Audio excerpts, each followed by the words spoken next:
Powerful doesn't just happen.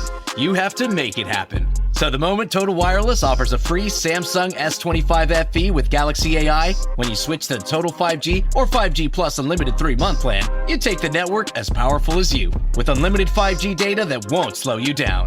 Now that's a total power move. Visit your neighborhood Total Wireless store. Device taxes and fees may apply. Requires new activation on a Total 5G Unlimited 3-month plan or higher. External port-in and ID verification. Available only in Total Wireless stores. Limit to 4 devices per account. This episode is brought to you by Peloton. Step up your sweat with the Peloton Cross Training Tread Plus. Swivel your screen 360 degrees and follow your favorite instructors on and off your tread. Track your form and reps with the movement tracking camera. Feel supported as you train on the cushioned slat belt. And move to the beat with Sound by Sonos. Elevate your workouts with the Cross Training Tread Plus. Salut à toutes, salut à tous. La 6e et avant-dernière étape de Tirreno Adriatico aujourd'hui. Et c'est l'étape décisive. C'est aujourd'hui où ça se joue tout simplement la victoire au classement général. Isaac Del Toro a 23 secondes d'avance sur Giulio Pellizzari, 34 sur Matteo Jorgensen et 44 sur Primoz Roglic. Voilà les 4 coureurs qui peuvent encore espérer probablement s'imposer, même si Del Toro semble le grand favori. Aujourd'hui, c'est une étape très difficile. 188 km de distance, plus de 4000 mètres de dénivelé. Un départ en montée pendant 2 km à 6,5%. Ensuite, un peu de plat, puis la montée de Sassoteto, 13 km à 7,3%, col hors catégorie. Ensuite, on va redescendre dans la vallée et on va enchaîner 4 ascensions du Camerino. Camerino, c'est une ascension de 3 km à 9%, dont le dernier kilomètre est plus autour des 12% de moyenne. Et c'est au sommet de celle-ci que sera jugée la victoire, au 4e passage du Camerino.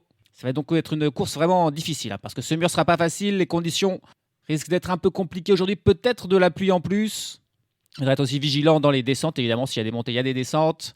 Ça devrait encore être une belle étape avec du suspense. Et on va voir si Del Toro va tout rafler aujourd'hui. Il est le favori à la fois pour le classement général, mais aussi pour la victoire d'étape 1. Ça sera compliqué pour les autres coureurs, les punchers, les baroudeurs, d'aller chercher la victoire aujourd'hui, comme l'a fait Michael Valgren hier. Parce que les favoris, ils ont coché cette étape comme leur étape et ils devraient s'affronter dans cette quadruple ascension du Camerino qui nous attend aujourd'hui. Chute de Bellocchi juste devant Armstrong qui est parti dans le terrain. Et attaque de Pierre Roland. Voilà ce que nous disons depuis le début de ce Tour de France. Une chute terrible. Christopher Froome à pied. Mais quelle image du Tour. On n'a jamais vu ça. 100% cyclisme, le podcast du vélo en direct. Ça va Marion? Désolé. Allez, c'est parti, le kilomètre 0 pour l'instant sous le soleil. Pas de pluie, ça c'est la bonne nouvelle pour les coureurs. Avec d'entrée la Wout van Aert, qui se place aux avant-postes du peloton et qui imprime un rythme terrible. On a dit ça partait en montée là. Donc Wout van Aert, il veut créer l'échappée en fait. Je pense d'entrée avec ce très gros rythme. Il y a déjà des coureurs qui sont dans sa roue mais qui sont à fond. Mathieu Van Der Poel aussi déjà là en 4e position dans la roue de cet effort de Wout van Aert. C'est parti très vite et c'est vrai que du côté de la Visma, Matteo Jorgensen semble fort. Il est peut-être le principal adversaire aujourd'hui de Del Toro, même s'il n'est que 3e du classement général. Mais là, c'est Wout van Aert vraiment part très vite et du coup, on ne peut pas vraiment attaquer, impossible, parce que le rythme mis d'entrée par le Belge là est bien trop élevé. Et le rythme toujours très important mis par Wout van Aert a créé des cassures, là même carrément dans le peloton. On a environ 50 coureurs dans la première partie du peloton. Et derrière, il y a eu une cassure. Les autres se sont fait surprendre dans ces premiers kilomètres avec des petits pourcentages. Les jambes ne sont pas encore tout à fait chaudes. On a du mal à suivre le rythme mis par Wout van Aert qui a vraiment accéléré à un moment avec Mathieu Van Der Poel aussi. On a cru qu'ils allaient partir tous les deux, peut-être en échappée. En tout cas, ils ont fortement accéléré. Ils sont motivés peut-être pour être à l'avant, ces deux-là. Là, il y a une nouvelle accélération d'ailleurs de Mathieu Van Der Poel, suivi par un coureur de l'Astana par Alberto Bettiol. C'est deux coureurs qui arrivent à s'extirper là, de ce groupe de tête malgré le fort rythme mis par Van Aert. On est parti depuis une dizaine de kilomètres, rythme vraiment très très intense dans ce début de course. Avec là un Mathieu Van Der Poel et un Alberto Bettiol qui ont réussi à prendre quelques secondes d'avance sur le peloton. Le peloton qui a fini par se regrouper. Mathieu Van Der Poel et Alberto Bettiol ont été repris à l'avant. Et le groupe à l'arrière est revenu sur la tête de la course. On a donc de nouveau tous les coureurs ensemble. On est parti depuis environ 30 km. Là, il y a encore un coureur qui accélère. C'est Antonio Tiberi pour la Bahn Victorieuse qui tente de sortir, lui qui est désormais loin au classement général. C'est vrai que s'il se retrouve dans l'échappée, il aurait des chances peut-être de victoire et de sauver son Tirreno Adriatico qui pour l'instant est un petit peu catastrophique. Pour Tiberi qui tente de sortir mais il est un petit peu tout seul là pour l'instant. On est encore à 20 km du pied de la première ascension du jour. Le Sasso Teto colle hors catégorie de 13 km à 7,3% de moyenne. Il y a un bon groupe qui est sorti à l'initiative de Filippo Ganna, là, le coureur de l'Ineos Grenadier, qui avait envie d'être à l'avant. On a vu l'Ineos Grenadier d'ailleurs rouler, revenir sur le mouvement de Antonio Tiberi qui a été repris. Et là, c'est Ganna qui attaque, il est suivi par 5-6 coureurs. Et ils prennent immédiatement un petit peu d'avance. Ça pourrait bien être l'échappée du jour, ça qui est en train de se faire. Avec Filippo Ganna donc. On a Gregor Mühlberger pour la Decathlon, Vincenzo Albanese pour l'IF, Clément Brassafonso pour la Groupama, Walter Calzoni pour la Pinarello Q36.5, Timo Kilic pour la Visma Lease Bike et Guillermo Thomas Silva, l'Uruguayen de l'XDI Astana Team, en plus donc de Filippo Ganna. Voilà 7 coureurs. 7 coureurs qui sont sortis, qui ont déjà pris 30-40 secondes d'avance. On n'est pas encore dans l'ascension de Sasso Teto, ils se sont échappés sur le plat là et ils vont tenter de creuser désormais. Ensuite dans l'ascension qui est difficile, avec quand même plus de 7% de moyenne, des passages à plus de 10%. Il y aura moyen de creuser l'écart avec le peloton. Les échappés qui ont creusé l'écart, qui est passé au-dessus des 3 minutes désormais. Ils vont bientôt arriver au sommet de la difficulté, mais je ne pense pas qu'ils vont se soucier des points de la montagne parce qu'aucun des coureurs là à l'avant n'a de points ou est bien classé dans cette classification. Ils ne se sont pas non plus souciés du sprint intermédiaire qui a eu lieu il y a quelques kilomètres de cela. Il a été remporté par Clément Brassafonso en prenant son relais. C'est le mieux classé au classement général. Il est à 2 minutes 42 d'Isaac Del Toro. C'est donc un peu logique que ce soit lui qui soit allé prendre les 3 secondes là, qu'il y avait à prendre. Et là, on va arriver au sommet. C'est Timo Kilic, le coureur de la Visma Lease Bike, qui mène et qui va prendre les 15 points. Voilà, les 15 points qu'il y avait à prendre au sommet pour Timo Kilic. Filippo Ganna qui suit en prend 10. Les autres derrière, voilà, on ne s'est pas battu non plus pour ces points-là. Ça fait les affaires de Diego Pablo Sevilla, qui reste pour l'instant leader de ce classement. Et même si ça fait 3 jours qu'on ne l'a pas vu dans les échappées, pour l'instant, il garde ce maillot et il pourrait bien le garder jusqu'à l'arrivée, s'il parvient à arriver jusqu'à la fin. Et puis derrière, dans le peloton, c'est de manière assez étonnante l'équipe Tudor qui a pris les rênes du peloton et qui s'est mis à rouler pour maintenir l'écart là. On a foi peut-être en Julien Alaphilippe ou en Michael Storer aujourd'hui. C'est assez étonnant de voir cette équipe-là rouler. Michael Storer, il est loin au classement général. Il est 15e à 2 minutes 13. Mais il doit se sentir bien si on fait rouler son équipe aujourd'hui. 86 km de l'arrivée désormais, l'écart qui est passé aux 4 minutes pour les 7 hommes de tête. Et on va arriver dans cette difficulté du Camerino, le premier passage, avec son mur à plus de 11-12%. Gregor Mühlberger, Vincenzo Albanese, Clément Brassafonso, Filippo Ganna, Walter Calzoni, Timo Kilic et Thomas Guillermo Silva sont à l'avant. On va s'intéresser à Timo Kilic, puisque c'est lui qui est passé au sommet là, de la difficulté du jour. Et il aura droit à son petit focus grâce à ça. Coureur belge de 26 ans, qui a été formé plutôt du côté de l'Alpecin, où il courait depuis 2020. Et c'est cette saison seulement qu'il a rejoint la Visma Lease Bike, Timo Kilic. Une nouvelle recrue donc dans l'équipe hollandaise. Coureur qui est plutôt un sprinter, un peu puncher, qui compte 3 victoires dans sa carrière. Une étape du Tour de Wallonie en 2023.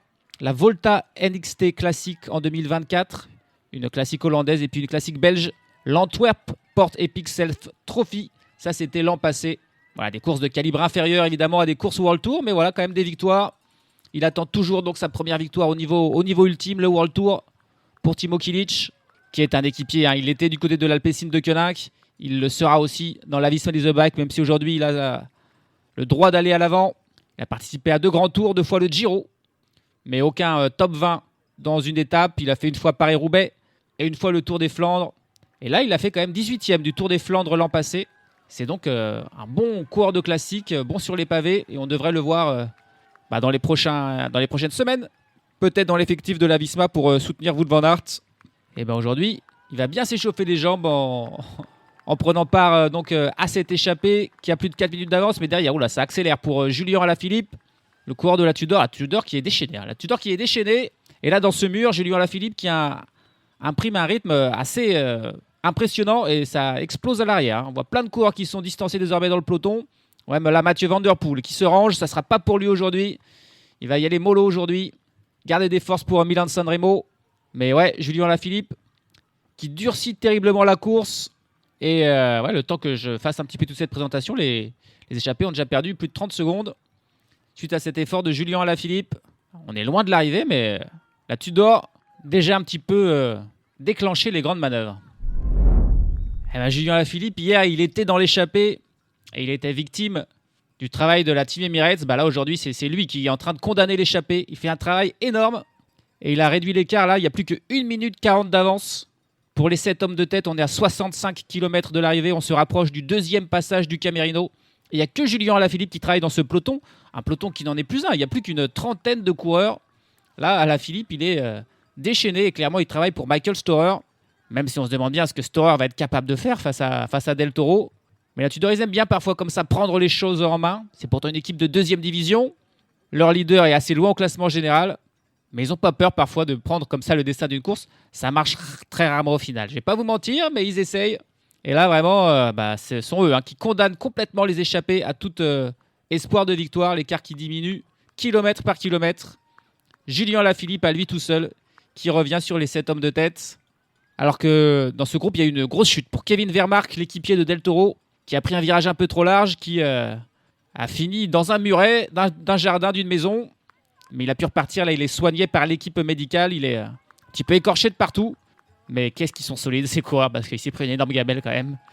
Et c'est reparti. Allez hop, on roule à 50 km/h de nouveau sur la route. C'est assez impressionnant. Il rejoint à l'instant là, le peloton, le groupe de tête, donc d'une trentaine de coureurs, toujours mené par Julien Alaphilippe à la poursuite des 7 à l'avant qui pourraient bien être repris dans cette seconde ascension du Camerino. Là. On va voir le passage sur la ligne d'arrivée pour les 2 hommes de tête désormais qui se sont débarrassés des autres. Ce sont Clément Brassafonso et Gregor Mühlberger qui sont désormais les 2 seuls par rescapés de l'échappée. Les autres sont encore intercalés, mais qui sont les 2 hommes de tête. Filippo Ganna, Timo Kilic, Guillermo Thomas Silva, Walter Calzoni et Vincenzo Albanese ont donc été distancés. Et l'écart avec le peloton qui est en train légèrement de remonter 1 minute et 42 secondes. Pourquoi ? Parce que Julien Alaphilippe a un petit peu fini son travail là. Et il n'y a personne qui a vraiment pris le relais. Et là, on a même une attaque de Richard Carapaz dans ce groupe. Déjà hier, on l'avait vu attaquer.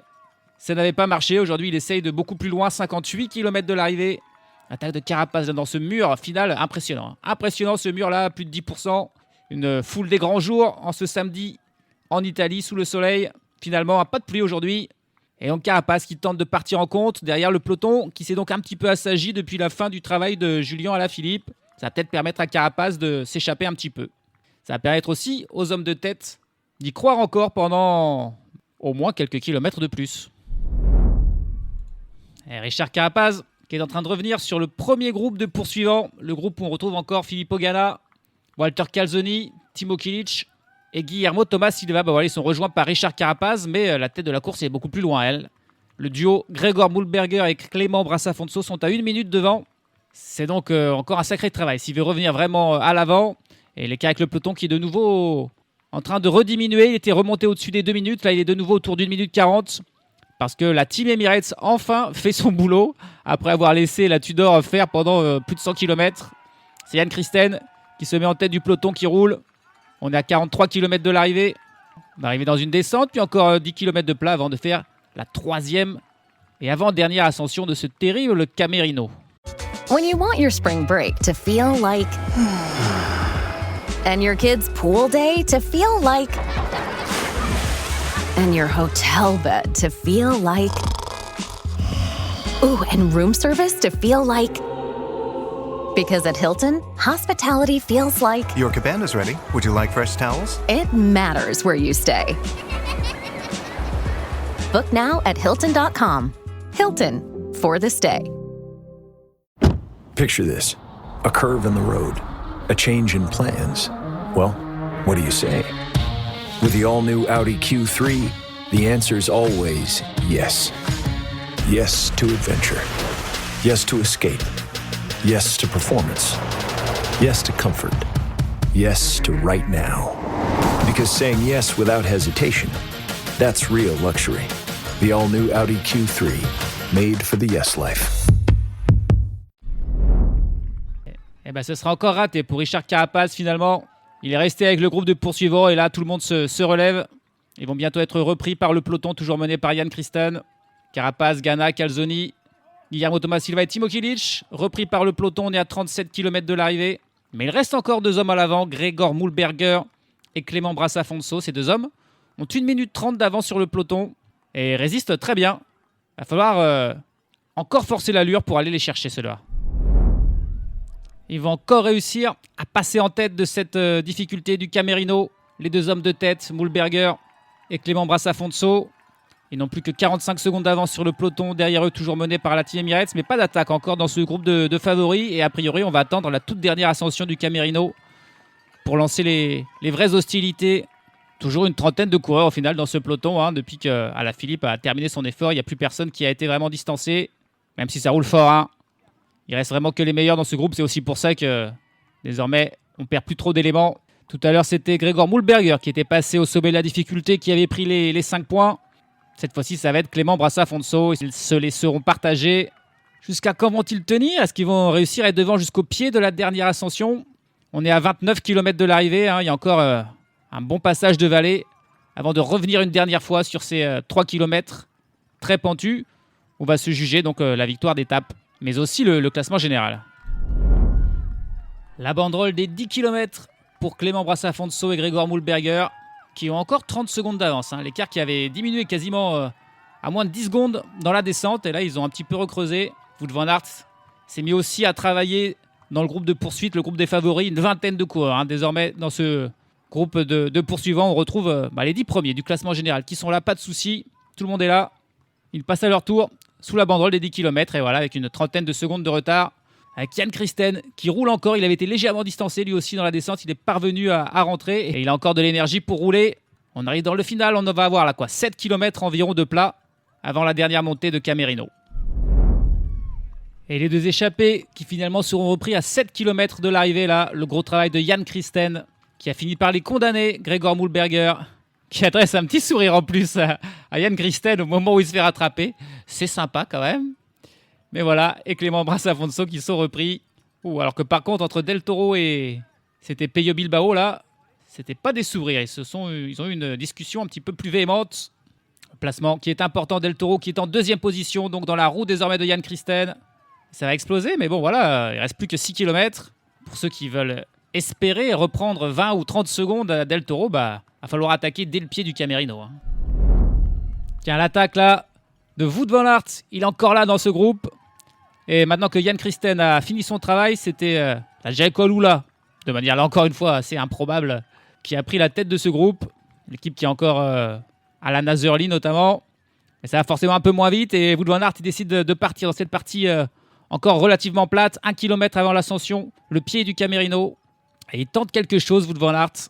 C'est le seul équipier qui est là pour Matteo Jorgensen. Et du coup, il tente de partir de loin pour peut-être ensuite, dans le Camerino, offrir un petit soutien encore à Jorgensen. On va voir ça. Mais voilà, il est parti. Bon, il est parti. Il a 3 à 4 secondes d'avance sur le reste du peloton. Le groupe des favoris mené par Andrea Baggioli, maintenant la Lidl Trek aussi, qui décide de s'impliquer dans ce groupe. Allez, on y est. Au pied, les premiers pourcentages terribles. Des passages à plus de 20%. L'attaque de Pello Bilbao, suivi par Ben Illy, qui lui aussi est encore là. Ils sont en train immédiatement de revenir sur Wout van Aert. Pello Bilbao, il doit se ranger quasiment immédiatement, mais Ben Illy, lui, continue. Ben Illy qui rattrape Wout van Aert, qui le dépasse. Et Ben Illy qui a fait un gros effort là, et qui a réussi à prendre un petit peu d'avance sur le groupe des favoris, qui est mené là par Primoz Roglic lui-même. Il a Del Toro dans sa roue, Tobias Allan Johansen, Michael Storer, Jorgensen, Ciccone, Pellizzari, Santiago Buitrago et Javier Romo qui sont encore là. Et l'attaque de Pellizzari, l'attaque de Giulio Pellizzari et Del Toro qui pour l'instant ne réagit pas étonnamment. Si ça y est, il y va. Il était un peu coincé derrière Primoz Roglic. Jorgensen, comme d'habitude, dans la roue d'Isaac Del Toro. Michael Storer aussi dans la roue de Jorgensen. Et Del Toro, il revient facilement sur Pellizzari. Il n'a pas paniqué quand il a vu l'attaque. Il a pris 2-3 secondes, le temps de prendre une petite respiration. Et il a suivi immédiatement Johansen, Ciccone, Roglic. Tout le monde a pu suivre en fait. Elle n'était pas assez tranchante, cette attaque de Pellizzari. Et pendant ce temps, Ben Illy qui continue. Lui, il est devant. Il a 5 secondes d'avance sur ce groupe-là. Pour la victoire d'étape, Ben Illy, c'est ça qui vise au classement général. Il est trop loin. Il est 8e à 1,24 de Del Toro. Et allez, encore une attaque. Dans le groupe de derrière, c'est Michael Storer qui se retourne. Il y a Johansen qui le suit. Puis Buitrago. Puis Roglic, puis Del Toro, et voilà, il espérait sortir tout seul, il a vu que ça suivait, il s'est rassis immédiatement Michael Storer. On attaque, puis on se retourne. Et allez, il en remet une, Michael Storer. Et cette fois-ci, c'est encore Primoz Roglic qui tente de revenir sur lui. Del Toro qui suit immédiatement le mouvement de Roglic. Michael Storer, il se retourne, il va de nouveau un petit peu se rasseoir. Et tout ça, ça profite à Ben Illy à l'avant parce que ces moments de transition, là, voilà, où on se regarde un petit peu, ça profite à l'Irlandais qui peut recraser un petit peu. Il a 8 secondes d'avance. Allez, Pellizzari qui en remet une. Et Del Toro qui, encore une fois, il attend 1-2 secondes avant de vraiment réagir. Oh, mais il a du mal, là. Il se retourne encore, là. Là, par contre, il est mieux sorti, Giulio Pellizzari. Et là, Del Toro, il se retourne en disant « Quelqu'un veut m'aider ?» Non, là, il n'y a personne qui va t'aider, mon grand. C'est à toi d'aller le chercher. Jorgensen immédiatement dans la roue de Del Toro. Johan Hansen ensuite. Mais il est bien sorti, là, Pellizzari. On est à 1 km 400 de l'arrivée pour Ben Illy. Mais il reste le mur le plus difficile, hein. Le dernier kilomètre, qui est quasiment à 15%, 20% de moyenne. Et là, c'est étonnant, c'est la Uno X avec les deux frères Johan Hansen. Qu'est-ce qu'il faut? Ils prennent la tête de ce groupe, ils essayent de revenir sur Giulio Pellizzari et Del Toro qui va profiter de ce travail des deux coureurs de l'Uno X. Est-ce que Del Toro est pas vraiment bien? Ou est-ce qu'il simplement il joue? Mais là, il profite du travail de l'Uno X pour tenter de revenir. Pellizzari qui revient un tout petit peu sur Ben Illy. Le groupe derrière qui revient un tout petit peu sur Pellizzari. Les écarts sont minimes. Ah, il est génial ce final. Allez, la flamme rouge pour Ben Illy. Juste au moment où Pellizzari, lui, revient dans sa roue. Il va falloir qu'il le déboîte peut-être immédiatement. On va voir ce que va faire Pellizzari. Et derrière, voilà, les Uno X qui se retournent. On va voir ce que va faire Del Toro quand même. Pellizzari qui passe immédiatement devant Ben Illy. Ben Illy qui s'accroche dans sa roue. 800 mètres de la ligne. La foulée déchaînée. L'attaque de Tobias Allan, Johan Hansen derrière, suivi par Ciccone et Roglic. Et Del Toro qui reste pour l'instant dans la roue de Roglic. Jorgensen qui cale sa stratégie sur celle de Del Toro. Mais attention parce que Pellizzari, avec en plus les bonifications, il y a danger. Il y avait 23 secondes, on le rappelle, au départ d'écart entre les deux hommes. Et voilà, Del Toro, il n'a pas le choix. Il doit prendre la tête de la poursuite. Enfin, sur les pédales en danseuse pour tenter de revenir. Il a toujours Jorgensen dans sa roue. Johan Hansen et Ciccone qui sont encore là. Par contre, ça a lâché pour Buitrago. Ça lâche aussi pour Primoz Roglic. Del Toro, j'ai l'impression qu'il a juste parfaitement géré son effort, son timing. Il est en train de revenir. Ils ont rattrapé Ben Illy. Il revient sur Pellizzari. Et voilà, il est revenu rapidement sur Pellizzari. Il a magnifiquement joué Isaac Del Toro. Jorgensen, Ciccone, Johan Hansen qui sont encore là. Et allez, Del Toro qui en remet une. Jorgensen qui ne quitte pas la roue de Del Toro. Une vraie sangsue. Pellizzari, Johan Hansen. Il attaque maintenant, Jorgensen. Au moment où je fais une petite critique, il a dû m'entendre. Il dit ah ouais, moi je suis une sangsue. Alors vas-y, j'attaque. Il est très fort. Et il n'y a plus que Del Toro qui peut le suivre. Ça a lâché pour Johan Hansen, Ciccone. Ça lâche aussi pour Pellizzari, qui ne remportera pas ce Tirreno Adriatico ni cette étape. Ça se joue entre Jorgensen et entre Del Toro. Le superbe effort de Jorgensen. Encore 400 mètres. Et ce duo, qui était déjà hier le premier duo de poursuivants derrière Michael Valgren, il va encore s'affronter.